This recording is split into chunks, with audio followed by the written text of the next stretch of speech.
Mysteries await just a page away. Ready to dive in? Welcome to The Book Reader, where stories unfold one enchanting page at a time. Subscribe now and unlock the magic. X. The Underwater Coalfields. The next day, February 20th, I overslept. I was so exhausted from the night before, I didn't get up until 11 o'clock. I dressed quickly. I hurried to find out the Nautilus's heading. The instruments indicated that it was running southward at a speed of 20 miles per hour and a depth of 100 meters. Conseil entered. I described our nocturnal excursion to him, and since the panels were open, he could still catch a glimpse of this submerged continent. In fact, the Nautilus was skimming only 10 meters over the soil of these Atlantis plains. The ship scudded along like an air balloon borne by the wind over some prairie on land. But it would be more accurate to say that we sat in the lounge as if we were riding in a coach on an express train. As for the foregrounds passing before our eyes, they were fantastically carved rocks, forests of trees that had crossed over from the vegetable kingdom into the mineral kingdom, their motionless silhouettes sprawling beneath the waves. There also were stony masses buried beneath carpets of axida and sea anemone, bristling with long, vertical water plants, then strangely contoured blocks of lava that testified to all the fury of those plutonic developments. While this bizarre scenery was glittering under our electric beams, I told Conseil the story of the Atlanteans, who had inspired the old French scientist Jean Bouilly to write so many entertaining, albeit utterly fictitious, pages. 17 I told the lad about the wars of these heroic people. I discussed the question of Atlantis with the fervor of a man who no longer had any doubts. But Conseil was so distracted he barely heard me, and his lack of interest in any commentary on this historical topic was soon explained. In essence, numerous fish had caught his eye, and when fish pass by, Conseil vanishes into his world of classifying and leaves real life behind. In which case I could only tag along and resume our ichthyological research. Even so, these Atlantic fish were not noticeably different from those we had observed earlier. There were rays of gigantic size, 5 meters long and with muscles so powerful they could leap above the waves. Sharks of various species including a 15-foot glaucous shark with sharp triangular teeth and so transparent it was almost invisible amid the waters. Brown lantern sharks. Prism-shaped humantin sharks armored with protuberant hides. Sturgeons resembling their relatives in the Mediterranean, trumpet-snouted pipefish a foot and a half long, yellowish-brown with small gray fins and no teeth or tongue, unreeling like slim, supple snakes. Among bony fish, Conseil noticed some blackish marlin 3 meters long with a sharp sword jutting from the upper jaw. Bright-colored weavers known in Aristotle's day as sea dragons and whose dorsal stingers make them quite dangerous to pick up. Then dolphinfish with brown backs striped in blue and edged in gold. Handsome dorados. Moon-like opals that look like azure discs but which the sun's rays turn into spots of silver. Finally 8-meter swordfish from the genus Xiphias. Swimming in schools. Sporting yellowish sickle-shaped fins and 6-foot broadswords. Stalwart animals. Plant eaters rather than fish eaters, obeying the tiniest signals from their females like henpecked husbands. But while observing these different specimens of marine fauna, I didn't stop examining the long plains of Atlantis. Sometimes an unpredictable irregularity in the seafloor would force the Nautilus to slow down, and then it would glide into the narrow channels between the hills with a cetacean's dexterity. If the labyrinth became hopelessly tangled, the submersible would rise above it like an airship, and after clearing the obstacle, it would resume its speedy course just a few meters above the ocean floor. It was an enjoyable and impressive way of navigating that did indeed recall the maneuvers of an airship ride, with the major difference that the Nautilus faithfully obeyed the hands of its helmsman. The terrain consisted mostly of thick slime mixed with petrified branches, but it changed little by little near 4 o'clock in the afternoon. It grew rockier and seemed to be strewn with pudding stones and a basaltic gravel called tuff, together with bits of lava and sulfurous obsidian. I expected these long plains to change into mountain regions, and in fact, as the Nautilus was executing certain turns, I noticed that the southerly horizon was blocked by a high wall that seemed to close off every exit. Its summit obviously poked above the level of the ocean. It had to be a continent or at least an island, either one of the Canaries or one of the Cape Verde Islands. Our bearings hadn't been marked on the chart. Perhaps deliberately. And I had no idea what our position was. In any case, this wall seemed to signal the end of Atlantis, of which, all in all, we had crossed only a small part. Nightfall didn't interrupt my observations. I was left to myself. Conseil had repaired to his cabin. The Nautilus slowed down, hovering above the muddled masses on the seafloor, sometimes grazing them as if wanting to come to rest, sometimes rising unpredictably to the surface of the waves. Then I glimpsed a few bright constellations through the crystal waters, specifically 5 or 6 of those zodiacal stars trailing from the tail end of Orion. I would have stayed longer at my window, marveling at these beauties of sea and sky, but the panels closed. Just then the Nautilus had arrived at the perpendicular face of that high wall. How the ship would maneuver I hadn't a guess. I repaired to my stateroom. The Nautilus did not stir. I fell asleep with the firm intention of waking up in just a few hours. But it was 8 o'clock the next day when I returned to the lounge. I stared at the pressure gauge. It told me that the Nautilus was afloat on the surface of the ocean. Furthermore, I heard the sound of footsteps on the platform. Yet there were no rolling movements to indicate the presence of waves undulating above me. I climbed as far as the hatch. It was open. But instead of the broad daylight I was expecting, I found that I was surrounded by total darkness. Where were we? Had I been mistaken? Was it still night? No. Not one star was twinkling, and nighttime is never so utterly black. I wasn't sure what to think, when a voice said to me, "Is that you, Professor?" "Ah, Captain Nemo," I replied. "Where are we?" "Underground, Professor." "Underground," I exclaimed. "And the Nautilus is still floating?" "It always floats." "But I don't understand." "Wait a little while. Our beacon is about to go on, and if you want some light on the subject, you'll be satisfied." I set foot on the platform and waited. The darkness was so profound I couldn't see even Captain Nemo. However, looking at the zenith directly overhead, I thought I caught sight of a feeble glimmer, a sort of twilight filtering through a circular hole. Just then the beacon suddenly went on, and its intense brightness made that hazy light vanish. This stream of electricity dazzled my eyes, and after momentarily shutting them, I looked around. The Nautilus was stationary. It was floating next to an embankment shaped like a wharf. As for the water now buoying the ship, it was a lake completely encircled by an inner wall about 2 miles in diameter, hence 6 miles around. Its level, as indicated by the pressure gauge, would be the same as the outside level, because some connection had to exist between this lake and the sea. Slanting inward over their base, these high walls converged to form a vault shaped like an immense upside-down funnel that measured 500 or 600 meters in height. At its summit there gaped the circular opening through which I had detected that faint glimmer, obviously daylight.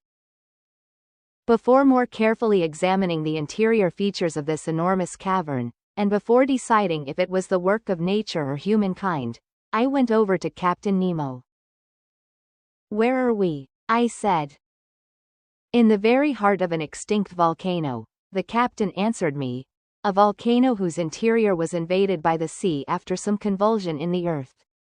While you were sleeping, Professor, the Nautilus entered this lagoon through a natural channel that opens 10 meters below the surface of the ocean. This is our home port, secure, convenient, secret, and sheltered against winds from any direction. Along the coasts of your continents or islands, show me any offshore mooring that can equal this safe refuge for withstanding the fury of hurricanes." "Indeed," I replied, "here you're in perfect safety, Captain Nemo." Who could reach you in the heart of a volcano? But don't I see an opening at its summit? Yes, its crater, a crater formerly filled with lava, steam, and flames, but which now lets in this life-giving air we're breathing. But which volcanic mountain is this? I asked. It's one of the many islets with which this sea is strewn. For ships a mere reef, for us an immense cavern. I discovered it by chance, and chance served me well. But couldn't someone enter through the mouth of its crater? No more than I could exit through it. You can climb about 100 feet up the inner base of this mountain, but then the walls overhang, they lean too far in to be scaled. I can see, Captain, that nature is your obedient servant, any time or any place. You're safe on this lake, and nobody else can visit its waters. But what's the purpose of this refuge? The Nautilus doesn't need a harbor. No, Professor, but it needs electricity to run, batteries to generate its electricity, sodium to feed its batteries, coal to make its sodium, and coalfields from which to dig its coal. Now then, right at this spot the sea covers entire forests that sank underwater in prehistoric times. Today, turned to stone, transformed into carbon fuel, they offer me inexhaustible coal mines. So, Captain, your men practice the trade of miners here? Precisely. These mines extend under the waves like the coalfields at Newcastle. Here, dressed in diving suits, pick and mattock in hand, my men go out and dig this carbon fuel for which I don't need a single mine on land. When I burn this combustible to produce sodium, the smoke escaping from the mountain's crater gives it the appearance of a still active volcano. And will we see your companions at work?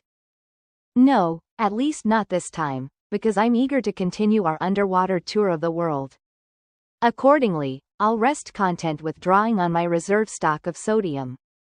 We'll stay here long enough to load it on board, in other words, a single workday, then we'll resume our voyage. So, Professor Aronnax, if you'd like to explore this cavern and circle its lagoon, seize the day.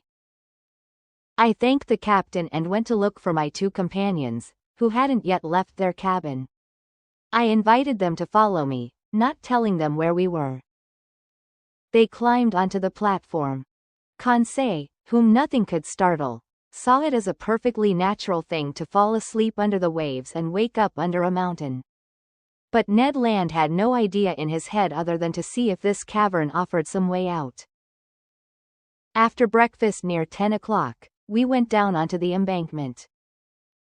So here we are, back on shore, Conseil said. I'd hardly call this shore, the Canadian replied. And besides, we aren't on it but under it. A sandy beach unfolded before us, measuring 500 feet at its widest point between the waters of the lake and the foot of the mountain's walls. Via this strand you could easily circle the lake. But the base of these high walls consisted of broken soil over which there lay picturesque piles of volcanic blocks and enormous pumice stones. All these crumbling masses were covered with an enamel polished by the action of underground fires, and they glistened under the stream of electric light from our beacon. Stirred up by our footsteps, the mica-rich dust on this beach flew into the air like a cloud of sparks. The ground rose appreciably as it moved away from the sand flats by the waves, and we soon arrived at some long, winding gradients, genuinely steep paths that allowed us to climb little by little. But we had to tread cautiously in the midst of pudding stones that weren't cemented together, and our feet kept skidding on glassy trachyte, made of feldspar and quartz crystals. The volcanic nature of this enormous pit was apparent all around us. I ventured to comment on it to my companions. Can you picture, I asked them, what this funnel must have been like when it was filled with boiling lava, and the level of that incandescent liquid rose right to the mountain's mouth, like cast iron up the insides of a furnace? I can picture it perfectly, Conseil replied. But will Master tell me why this huge smelter suspended operations, and how it is that an oven was replaced by the tranquil waters of a lake? In all likelihood, Conseil, because some convulsion created an opening below the surface of the ocean, the opening that serves as a passageway for the Nautilus. Then the waters of the Atlantic rushed inside the mountain. There ensued a dreadful struggle between the elements of fire and water, a struggle ending in King Neptune's favor. But many centuries have passed since then, and this submerged volcano has changed into a peaceful cavern. That's fine, Ned Land answered.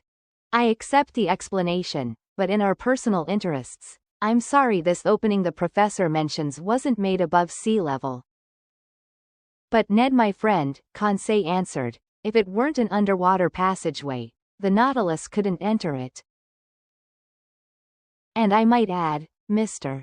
Land, I said, that the waters wouldn't have rushed under the mountain, and the volcano would still be a volcano. So you have nothing to be sorry about. Our climb continued. The gradients got steeper and narrower. Sometimes they were cut across by deep pits that had to be cleared. Masses of overhanging rock had to be gotten around. You slid on your knees, you crept on your belly. But helped by the Canadians' strength and Conseil's dexterity, we overcame every obstacle. At an elevation of about 30 meters, the nature of the terrain changed without becoming any easier. Pudding stones and trachyte gave way to black basaltic rock. Here, lying in slabs all swollen with blisters. There, shaped like actual prisms and arranged into a series of columns that supported the springings of this immense vault, a wonderful sample of natural architecture. Then, among this basaltic rock, there snaked long, hardened lava flows inlaid with veins of bituminous coal and in places covered by wide carpets of sulfur. The sunshine coming through the crater had grown stronger, shedding a hazy light over all the volcanic waste forever buried in the heart of this extinct mountain. But when we had ascended to an elevation of about 250 feet, we were stopped by insurmountable obstacles. The converging inside walls changed into overhangs, and our climb into a circular stroll. At this topmost level the vegetable kingdom began to challenge the mineral kingdom. Shrubs, and even a few trees, emerged from crevices in the walls. I recognized some spurges that let their caustic, purgative sap trickle out. There were heliotropes, very remiss at living up to their sun-worshipping reputations since no sunlight ever reached them. Their clusters of flowers drooped sadly, their colors and scents were faded. Here and there chrysanthemums sprouted timidly at the feet of aloes with long, sad, sickly leaves. But between these lava flows I spotted little violets that still gave off a subtle fragrance, and I confess that I inhaled it with delight. The soul of a flower is its scent, and those splendid water plants, flowers of the sea, have no souls. We had arrived at the foot of a sturdy clump of dragon trees, which were splitting the rocks with exertions of their muscular roots, when Ned Land exclaimed, "Oh, sir, a hive." "A hive?" I answered, with a gesture of utter disbelief. "Yes, a hive," the Canadian repeated, "with bees buzzing around." I went closer and was forced to recognize the obvious. At the mouth of a hole cut in the trunk of a dragon tree, there swarmed thousands of these ingenious insects so common to all the Canary Islands, where their output is especially prized. Naturally enough, the Canadian wanted to lay in a supply of honey, and it would have been ill-mannered of me to say no. He mixed sulfur with some dry leaves, set them on fire with a spark from his tinderbox, and proceeded to smoke the bees out. Little by little the buzzing died down and the disemboweled hive yielded several pounds of sweet honey. Ned Land stuffed his haversack with it. "When I've mixed this honey with our breadfruit batter," he told us, "I'll be ready to serve you a delectable piece of cake." "But of course," Conseil put in, "it will be gingerbread." "I'm all for gingerbread," I said, "but let's resume this fascinating stroll." At certain turns in the trail we were going along, the lake appeared in its full expanse. The ship's beacon lit up that whole placid surface, which experienced neither ripples nor undulations. The Nautilus lay perfectly still. On its platform and on the embankment, Crewmen were bustling around, black shadows that stood out clearly in the midst of the luminous air. Just then we went around the highest ridge of these rocky foothills that supported the vault. Then I saw that bees weren't the animal kingdom's only representatives inside this volcano. Here and in the shadows, birds of prey soared and whirled, flying away from nests perched on tips of rock. There were sparrow hawks with white bellies, and screeching kestrels. With all the speed their stilt-like legs could muster, fine fat bustards scampered over the slopes. I'll let the reader decide whether the Canadian's appetite was aroused by the sight of this tasty game, and whether he regretted having no rifle in his hands. He tried to make stones do the work of bullets, and after several fruitless attempts, he managed to wound one of these magnificent bustards. To say he risked his life 20 times in order to capture this bird is simply the unadulterated truth. But he fared so well, the animal went into his sack to join the honeycombs. By then we were forced to go back down to the beach because the ridge had become impossible. Above us, the yawning crater looked like the wide mouth of a well. From where we stood, the sky was pretty easy to see, and I watched clouds race by, disheveled by the west wind, letting tatters of mist trail over the mountain's summit. Proof positive that those clouds kept at a moderate altitude, because this volcano didn't rise more than 1,800 feet above the level of the ocean.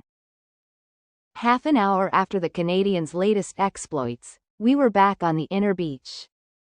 There the local flora was represented by a wide carpet of samphire, a small umbelliferous plant that keeps quite nicely, which also boasts the names glasswort, saxifrage, and sea fennel. Conseil picked a couple bunches. As for the local fauna, it included thousands of crustaceans of every type.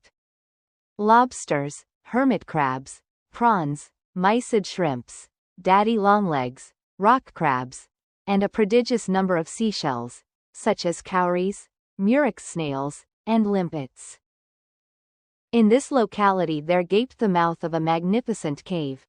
My companions and I took great pleasure in stretching out on its fine-grained sand. Fire had polished the sparkling enamel of its inner walls, sprinkled all over with mica-rich dust. Ned Land tapped these walls and tried to probe their thickness. I couldn't help smiling. Our conversation then turned to his everlasting escape plans, and without going too far, I felt I could offer him this hope. Captain Nemo had gone down south only to replenish his sodium supplies. So I hoped he would now hug the coasts of Europe and America, which would allow the Canadian to try again with a greater chance of success. We were stretched out in this delightful cave for an hour. Our conversation, lively at the outset, then languished. A definite drowsiness overcame us. Since I saw no good reason to resist the call of sleep, I fell into a heavy doze. I dreamed. One doesn't choose his dreams. That my life had been reduced to the vegetating existence of a simple mollusk. It seemed to me that this cave made up my double-valved shell. Suddenly Conseil's voice startled me awake. "Get up! Get up!" shouted the fine lad. "What is it?" I asked, in a sitting position. "The water's coming up to us." I got back on my feet. Like a torrent the sea was rushing into our retreat, and since we definitely were not mollusks, we had to clear out. In a few seconds we were safe on top of the cave. "What happened?" Conseil asked. "Some new phenomenon?" "Not quite, my friends," I replied. "It was the tide, merely the tide, which well nigh caught us by surprise just as it did Sir Walter Scott's hero. The ocean outside is rising, and by a perfectly natural law of balance, the level of this lake is also rising. We've gotten off with a mild dunking. Let's go change clothes on the Nautilus." 3/4 of an hour later, we had completed our circular stroll and were back on board. Just then the crewmen finished loading the sodium supplies, and the Nautilus could have departed immediately. But Captain Nemo gave no orders. Would he wait for nightfall and exit through his underwater passageway in secrecy? Perhaps. Be that as it may, by the next day the Nautilus had left its home port and was navigating well out from any shore, a few meters beneath the waves of the Atlantic. And that marks the end of the current chapter. Thank you for listening to The Book Reader. Stay tuned for the next episode tomorrow. Please subscribe for updates.